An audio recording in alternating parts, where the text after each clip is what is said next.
Much better, thank you. Okay. Hey, Lord, help us as we look at politics. Help me say stuff that will be useful to our thinking. Lord, we're a part of this nation. Incredible privilege to be living in a place as amazing as this nation. We need your wisdom, we need understanding. Bless this time for that purpose, we ask in Jesus' name. Amen. Well, well done coming here. You're clearly the people who like to have their brains fried. So this is part 2 of the talk that I gave on a Sunday morning around about 6 weeks ago, looking at politics, looking at democracy, that kind of stuff. What I want to do is to give a summary, just 3 things from the previous message.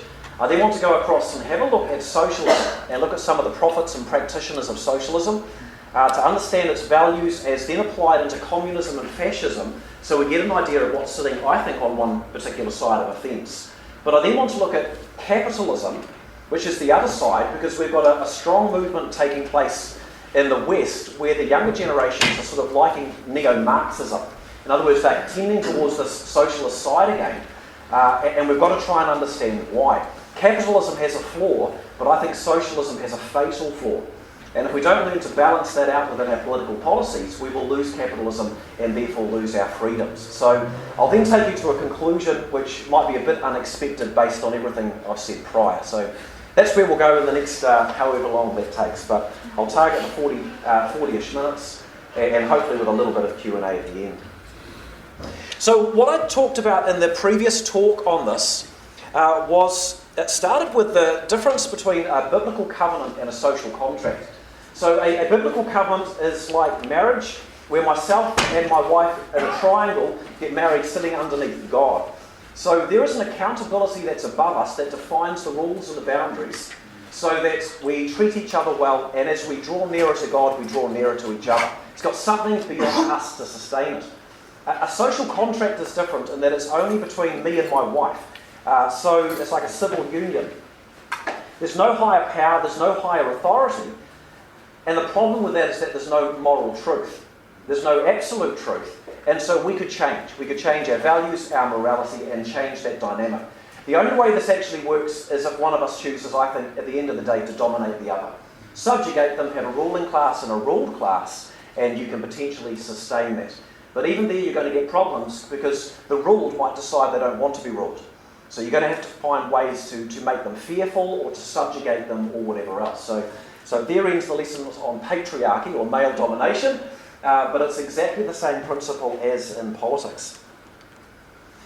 The second thing that I talked about in the previous talk was about the broad definitions of where our terminology for left and right came from. It comes from the French Revolution, where those seated on the left-hand side of the political House of Parliament, they believed that they could have a better world if they could get rid of the rules of the establishment, which included the monarchy, the government, and the religious order. And so you had Voltaire giving them a strategy to try and remove religion, at which they succeeded in getting rid of Christianity from sort of the public belief system. You had Rousseau suggesting an entirely different way of thinking, where they said that the basics of human nature was fundamentally good. Instead of a child needing discipline, remove the restraints of law and order, and the child will naturally be good. And it all sounds well and good, except that it's just not true. And so they therefore had a revolution, and they overthrew the hierarchies in the name of equality, to produce, first of all, tens of thousands of deaths as the monarchy and the government and the clergy were all killed off. But then hundreds of thousands of deaths as you had people who wanted to think for themselves. This dumb lot over here wouldn't agree with us, so we better just fix the problem and kill all of them. And then you've got so much chaos and a loss of law and order that you need someone to bring order and enter the dictator. So this is kind of the cycle or the pattern of a loss of freedoms. So they went from an imperfect monarchy and government for sure, with about 700 executions per year, to tens of thousands of murders, hundreds of thousands of murders, and then under Napoleon Bonaparte, millions of people dying through the wars. So the left is generally equated to a walking away from a Christian value system.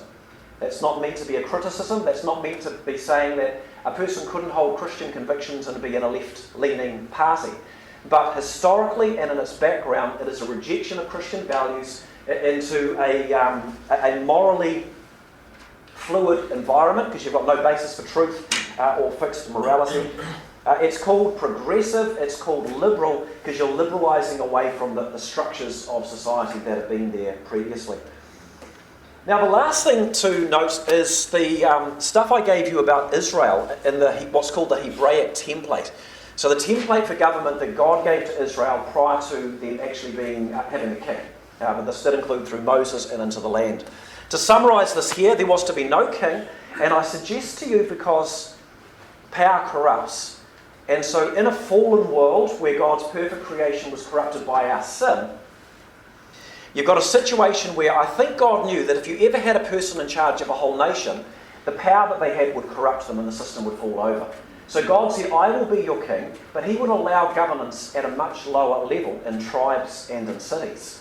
Now, to look at the picture here, no king, but a shared value of equal justice, individual human rights recognised, equality even for non-Israelites, religious tolerance, a system of honesty which gives a basis for commerce and fair trade, which enables trust, which enables risk, which enables prosperity for all. A bureaucracy-free welfare system which is profound in its tax implications. Relatively few laws, no police needed, no prisons. It's a standing army, no national army. And the first nation where everyone was taught to read. And the point is that they were educated, moral and participating. That's the product of that. And if they're educated, moral and participating, then this is possible. They were a democratic nation to elect or to appoint leaders in their tribes and later in their cities and the land that came from the people for the people on the basis of merit. You could say a meritocracy in that. It's a bottom-up form of government from the people for the people, rather than government from the top telling you what you need because we know better than you do. But it has a criteria. It only works in a context where people are educated, moral and participating. The challenge that we face in the West today and in New Zealand is that we are no longer educated. This has been lost. The freedom of the press, I would suggest, is significantly gone. So public media are no longer giving two sides of an argument, even though they ask for your donations because they're so good at giving two sides to the argument. Our nation is no longer moral as measured by a Christian value system that has a high value of life, high sexual ethics to preserve family, and everything else that flows from that. We're asking people to participate, but on what basis do they decide? So for some new stuff, let's look now at the prophets and practitioners, or some of them related to socialism, to try and understand what this thinking system is about. So Niccolo Machiavelli wrote a book called The Prince in 1515. To summarise some of the key values that come out from this, the end justifies the means. This is a government without God, right? Everything is permissible. Politics have no relations to morals. So a politician who says one thing one day to gain your favour and your vote can do and say the very opposite thing the next day. There's nothing wrong with that. When you are in power, it's your responsibility to be in power and to do whatever best fits power, because you know better because you're in charge. It's the ruling class and the ruled class, so I tell you what you need to hear so that I remain in power to help you, because that's for your good. So that's the rationality of it. You've got the concept of the useful idiot. Now, these are paid criminals to create chaos, to undermine opponents, to help you seize or maintain power.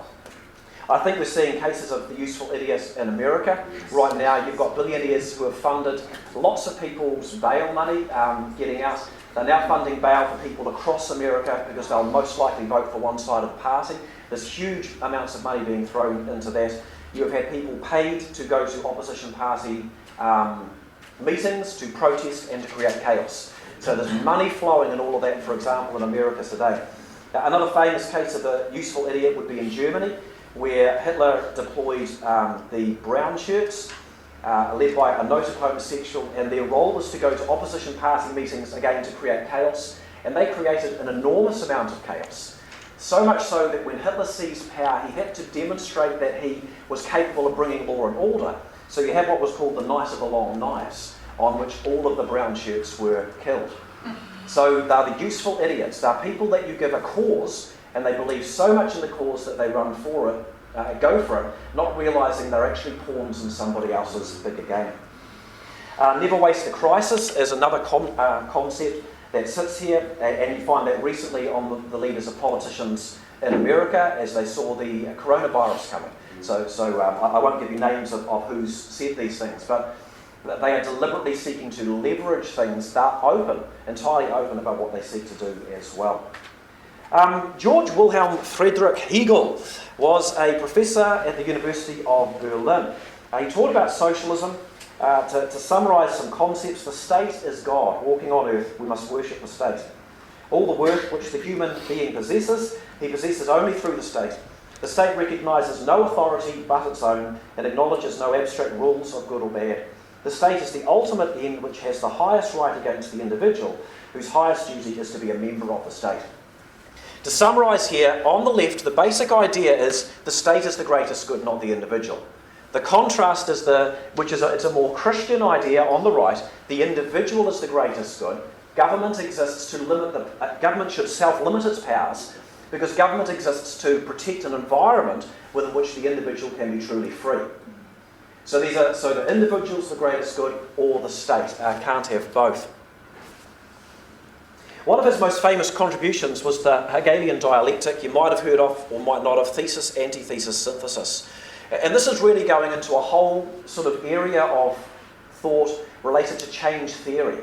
How do we manipulate peoples as a group to do what we want them to do and to say thank you? So I explained this one to my son Jonathan a while ago. He said, "What are you doing?" So I said, "I'm reading about this." So to explain it, I said, "Okay, I want you to go and get the broom and sweep this whole front area of concrete at the front of our house. It's going to take you about half an hour." And he's like, "No, I don't want to do it."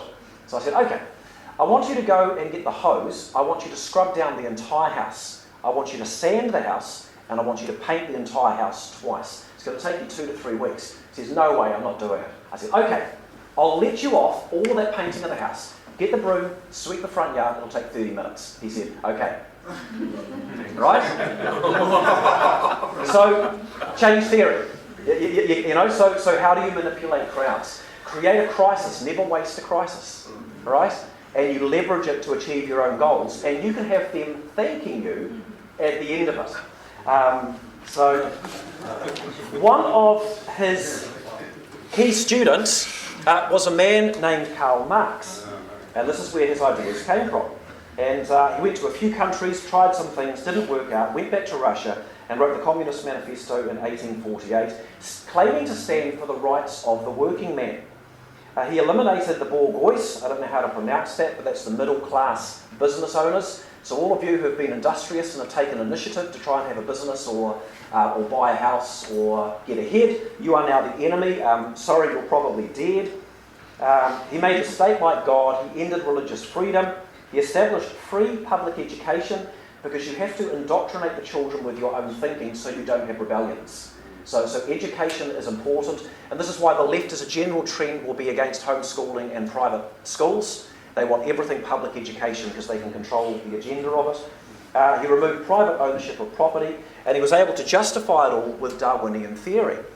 Because if Charles Darwin is correct and we're just accidents of chance, then there's no actual morality, and the fundamental principles aren't love, selflessness and humility, it's power. It's just power. So what do you have to do to get ahead and to have power? He killed a few million people setting up this equality-based society. He was right into equality and caring for people, as you can tell. He was replaced later by Vladimir Lenin. He realised that you couldn't keep people subservient and being helped by you to be equal. They were so dumb you couldn't help them to be equal, so you were going to have to force them to be. So with a bit of disappointment, abandoned the kind methods and realised that he had to get people into a position of fear or he had to keep them dependent. So you've either got to be terrified of me because I've got secret people listening and we'll just randomly arrest people to keep you scared. In fact, we'll come through and just randomly grab 3 people for no reason and kill the lot of them in front of you, just so you know we're in power so you feel unsettled. So you've got to keep people scared, or you've got to keep them dependent, like with insufficient food, so they've got no time to think about politics, they're just trying to survive. This keeps them weak so they can be dominated for their good because you're creating an equality-based society. So this is what he did. One of his famines to weaken people resulted in 5 million deaths by starvation, as one example. But he became unwell, if I remember it correctly, and was quite disappointed that the next one, Joseph Stalin, came into power and he had to watch on. And Joseph Stalin took it to another level. His Great Purge, for example, of 1936 to 38, included the execution of 1.2 million Communist Party members, government officials, military leaders and others accused of being disloyal. If you don't want anyone to overthrow your power, you have to even weed out the people who could threaten your power from amongst your own. He is believed to have murdered 61 million people all by himself. But catch this, there's another disciple of Hegel who read his materials. I don't believe they knew each other personally, and that was Adolf Hitler, also a disciple. He decided to establish socialism in Germany. And you'll be beginning to pick up the political terminologies clashing. He called it the National Socialist Workers' Party, abbreviated to the Nazi Party. He's influenced by Hegel, he's influenced by Charles Darwin and by a key writer who followed Darwin's teachings, influenced by Frederick Nietzsche, a famed atheist. And he pursued the exact same socialistic goals and applied the same socialistic methodologies to take over power, even though people would say that the fascism he created opposes socialism. Until he was the single leader and the sovereign of Germany. It's called fascism. He was responsible for only about 15 million murders, so he's not actually so bad in the whole picture. His social Darwinism meant that the weak were of no value. And I think it's interesting that the West has so arrogantly criticised Hitler for years for rounding up the elderly, infirm and the people with disabilities and eventually convincing the populace to agree that we needed to get rid of these people. And so the populace helped to round them up, to send them off, in many cases, to gas chambers, which to me is just abhorrent. The great irony of our arrogant Western culture is that we're now trying to push through laws to do the exact same things. Isn't it interesting how far our ethics can be changed? Are we really thinking? Are we moral, or have we lost our moral compass? He also decided to be a really honest guy. And this was the key problem with fascism. It actually made sense in its inherent logic if its assumptions, like that there is no God and so on, and Darwinism are true. He said all races aren't equal. At the end of this game, we're going to have a ruling class and a ruled class. So let's just jump to the conclusion. It's not going to be equal, folks. Okay, so everybody who's got my skin colour, we're going to be called the Aryan race because it's about power. It's about one people group dominating another and everyone else isn't. And so hence the justifying of the killing of blacks, Jews, Slavs and Gypsies. In Italy, it's also fascism. Argentina was the same. But in Italy, they said our inequality is not going to be based around race, it's going to be based around class. And so that was a class-based discrimination. To move on, it has to be asked, why then is socialism, as applied in, I suggest to you, and I'll come back to it, both fascism and communism, but also just everything in between, why is it so attractive to younger generations still? And I suggest to you the reason is because it's a bit like a midlife affair. It's when you're suddenly not so attracted to your wife, or she's not so attracted to you, and she finds someone who just looks a bit younger and a bit more exciting, and they walk away. But as the Bible tells us, related to the theme of adultery, in the end, this is a path that leads to death. And I think that's the warning. You see, once we're dissatisfied with something, if we think that heaven on earth is possible, that's called the utopian dream. But let's just follow the history of people who've written about utopia. So Thomas More wrote the book The Island of Utopia in 1516. And the word utopia, as I pointed out in my previous talk on this topic, meant nowhere.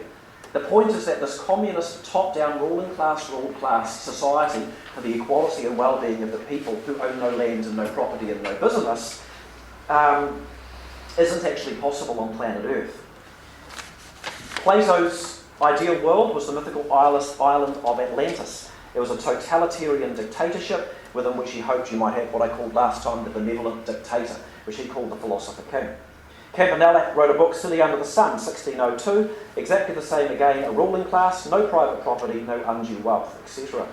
Sir Francis Bacon's book, The New Atlantis, is exactly the same. And so we come to George Orwell's book, 1984. And as I pointed out in the previous talk, the problem with socialism and everything that comes from it is that human nature is fundamentally flawed, and you can claim to be there for the well-being of people and for equality, But what is the object of power? Orwell asks. And the answer is the object of power is power. As Sir John Alberg Acton famously put it, absolute power corrupts absolutely. William Harrison, 1841, the love of power is a dominant passion. Like the love of gold, it becomes insatiable. Benjamin Franklin, 1787, there is scarce a king in 100 who would not, if he could, follow the example of Pharaoh, who of course took power. So as more power goes into the hands of government, it's only natural that they become proud and think they know better than the population. So we can have citizen-initiated referendum, but we don't need to follow them. And we can watch the party on the left do it, but then we can watch the party on the right do it in our own history. As they all begin to realise that they're in power. They're voted in to represent their people, but actually once you've voted me in, I don't have to vote on topics now as you want me to. You voted me in, I get to vote on my own conscience, not yours. They cease to be representatives of the people, because power corrupts. So we end up with a democracy that's actually a democracy one day every 3 years.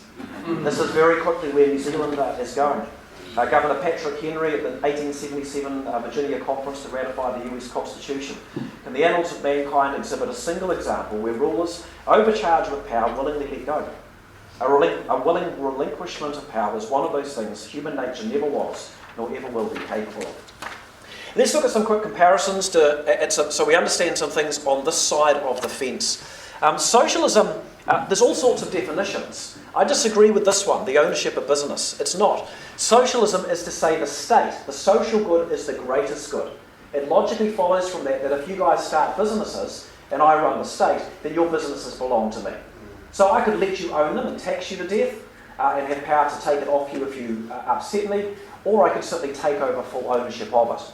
But your right to own business is subservient to my right to look after the well-being of the state. Right? So it is about the social good, the state is the greatest good. But for the business comparison, communism takes it further and it takes away the private ownership of land. William Federer, socialism is communism light. The ACLU founder, that's a key legal organisation in America, Roger Baldwin, stated 1935, I am for socialism, I seek ownership of property. He equated those things. Karl Marx, the theory of the communists, may be summed up in a single sentence, the abolition of private property. Vladimir Lenin, the goal of socialism is communism. And Ayn Rand, who suffered under the gulags of Russia, there's no difference between communism and socialism except in the means. Communism proposes to enslave men by force, socialism by vote. Now let's jump to the next then, which is communism versus fascism. And this is where it's confusing, because I don't think that many political commentators have the vocabulary necessary to define politics. Now that sounds like an incredibly presumptuous statement, but I'm making that deliberately because this is where I'm going in my talk. It's suggested that fascism is the far right. And it's suggested because, for example, in Hitler's Germany, an individual could still own land and a house, you could still own a business, and you could still practice your own religion. In which case, fascism, allowing for individual ownership and freedoms, looks like capitalism. It looks like it's saying the individual is the greatest good. But this isn't the case. In Hitler's Germany, he was applying socialism. The state was the greatest good. Fascism was simply pragmatic socialism. In other words, if I want to dominate you and take you over, but if 20% or 30% of you guys own businesses and I'm about to take them off you, and if half of you own land, or 40% of you by New Zealand statistics, and I'm to take that off you, you're going to hate me. And I'm going to have to try and oppress you all the time because I've taken away what you perceive to be your freedom.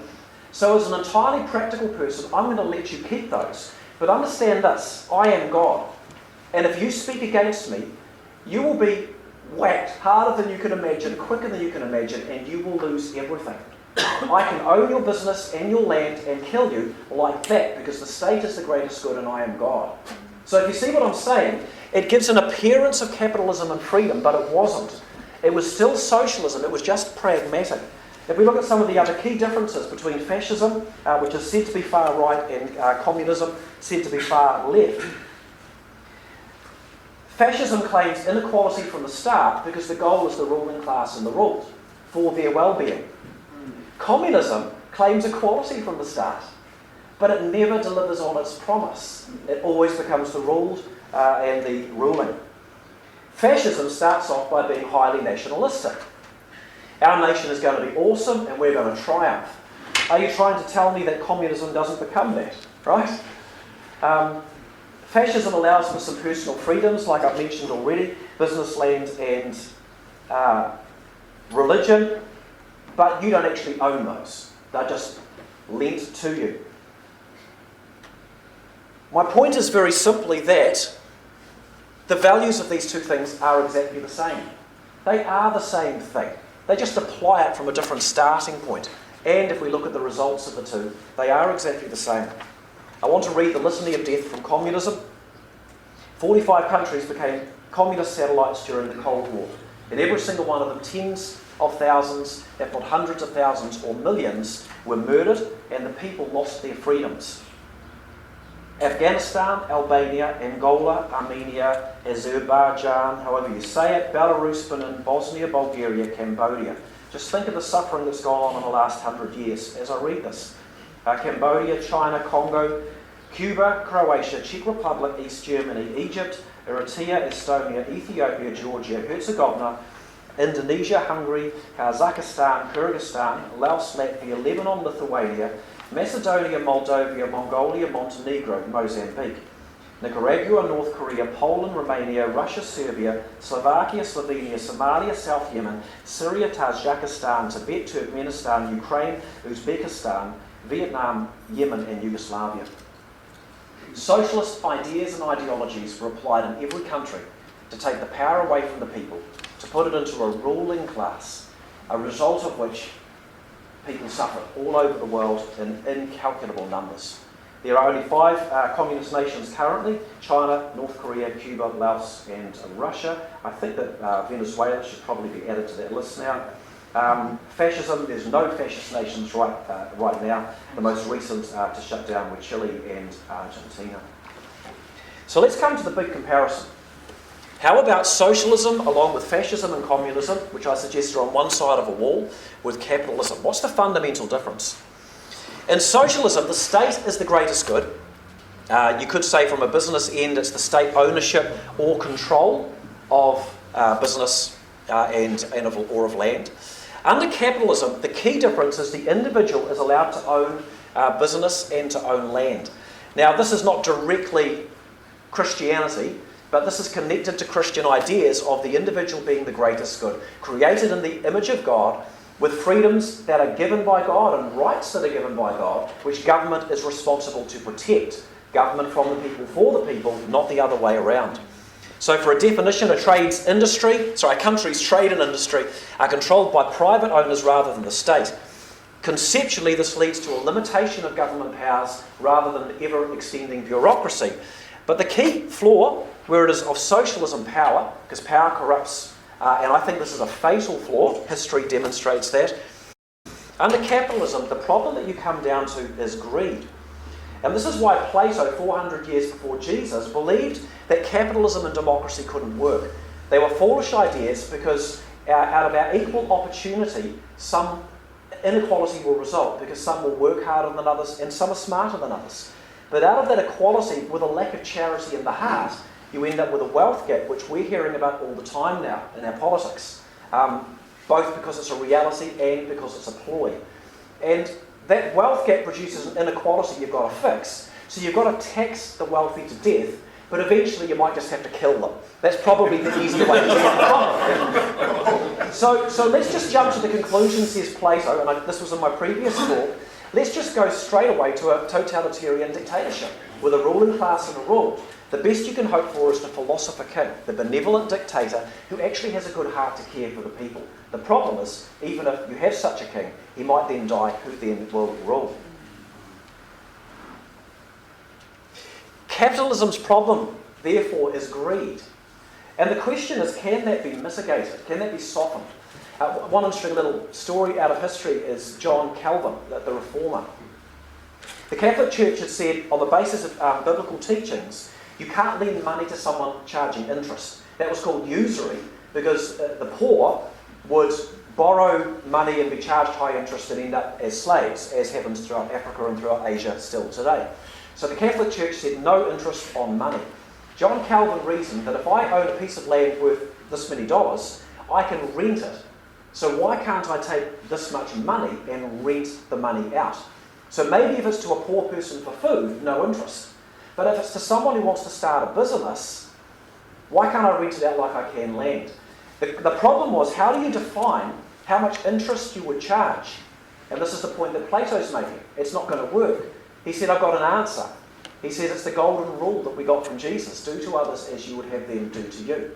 And this idea released the lending of money and actually enabled a whole lot of the capitalistic investment, which has produced wealth in individuals, producing wealth in a society, producing prosperity, where we have car parks full of cars, and many of us have 2 vehicles, if not 3 or 4 or 5. I'm just looking for the heads nodding, or 6 or 7. Beautiful TVs in our houses. We are, even the people on the unemployment benefit in our nation are amongst some of the wealthiest people in the world. Right? A few years ago, if you owned a car, you were in the richest 5% of the world. Right? The Hebraic law actually gave us what's needed for this to work. And if we go back to the Hebraic template, the point is that the Bible affirms capitalistic freedoms. You do not steal. The command says you're allowed to own land. You're allowed to own assets.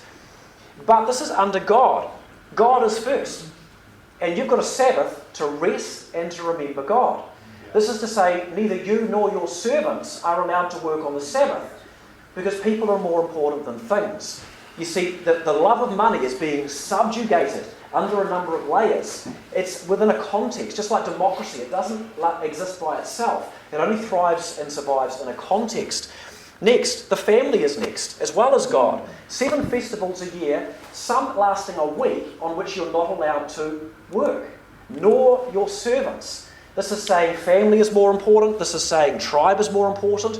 This is saying the nation is more important. Money isn't God. You're now going to have to tithe. The understanding is everything you've got is actually mine as God, right? But I'm going to let you keep 90%, voluntarily give that 10% back. It breaks something in you when you start to give that money back, because the love of money is being broken off your heart so that you are free. They had to be committed to the well-being of the nation if they were called to arms. It was a standing army. Every male was to know how to handle a sword or to handle a bow. And they were obligated to care for the poor. The nation's well-being by God's standard was measured almost singularly by how they cared for the poor, the widow, the oppressed, the orphan. That was the standard by which it was measured. If we embrace this context, then the flaw of capitalism is put in a context in which human nature, despite all its problems, can actually handle the problem of wealth. God's system of law placed the restraints needed on capitalism so its excesses were avoided, thus enabling God-intended personal human freedoms to continue. We have lived in a society based upon the Judeo-Christian, the Jewish Christian ethic. And that's why we are one of the most equality-based, free, prosperous nations, not just in the world, in all of human history. We have it so good that we don't actually know what we've got. And we can lose it just as fast. British statesman Edmund Burke, end of the 1700s. What is liberty without virtue? In other words, what is democratic freedom without character or moral restraint? It's the greatest of possible evils. It's like madness without restraint.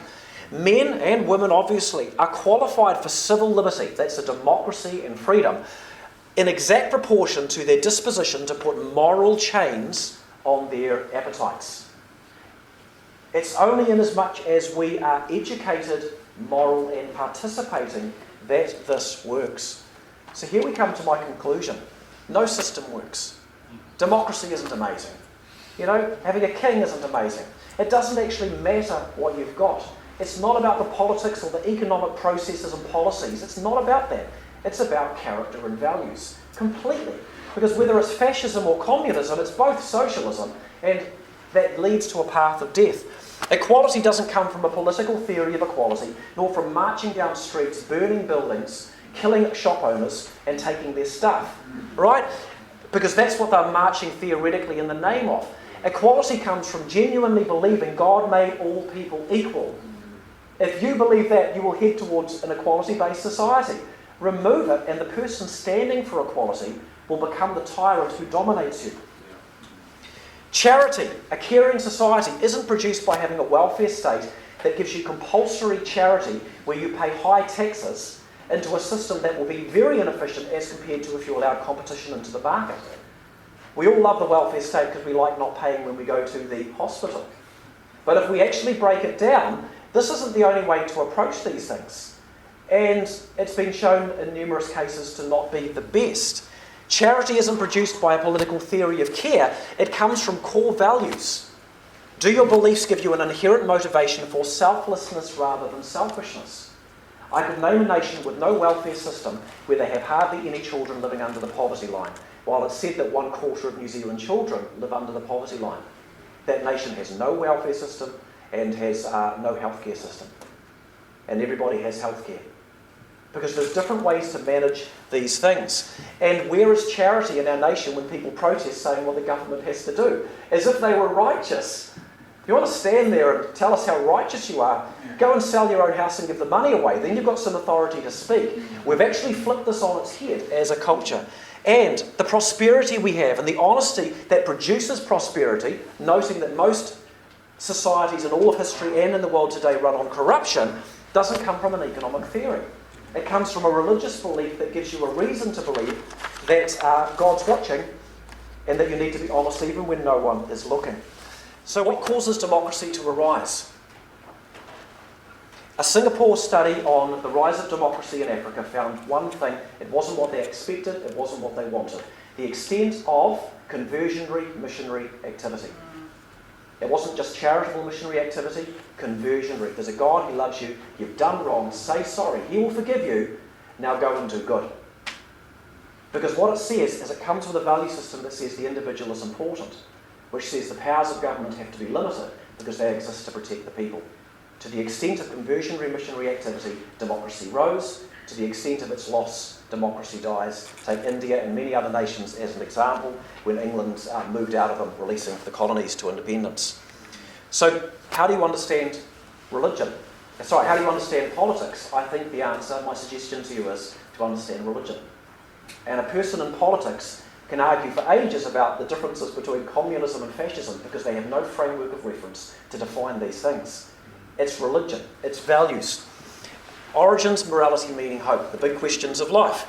What's the difference? Atheism, there's no God, there's no fixed starting point, nor in the Eastern religions, but there is with Islam, Christianity and Judaism.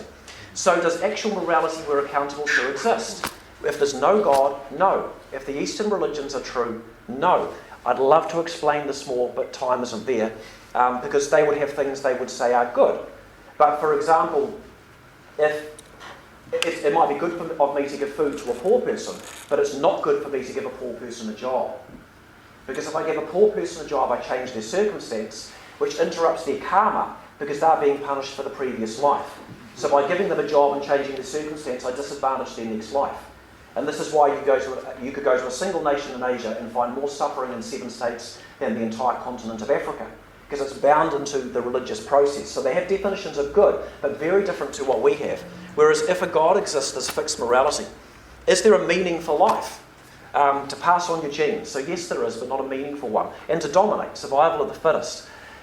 To eventually escape and reach nirvana, which means you become nothing. To lose your self-identity, because your identity is only an illusion to begin with.